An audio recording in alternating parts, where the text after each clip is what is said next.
verse of the day is from James 1:19. My dear brothers and sisters, take note of this.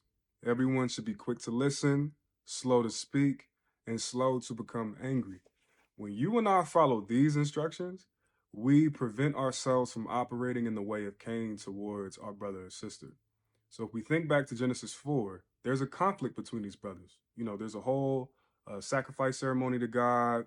God looks favorably to Abel, and Cain becomes angry as a result, very angry, in fact.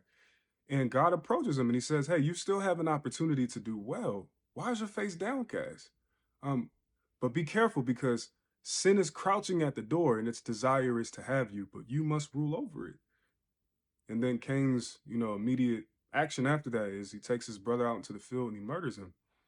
So I think the wisdom here is that you and I have an opportunity when we have conflict with our brothers and sisters to not be reactive, but to be quick to listen because we might actually learn something from our brother or sister that we are in conflict with.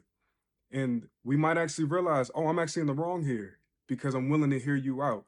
To be slow to speak is to not be sharp with our words towards one another when we are in conflict because our words carry weight and our words can tear down or they can build up one another. But when we are quick to speak out of anger, it is it is mostly, if not always, that we are tearing down if our anger is coming from an unjustified place. And so with that said, the encouragement that I want to continue to throw forth here, when you are in conflict with somebody today or this week, think back to what James is instructing here.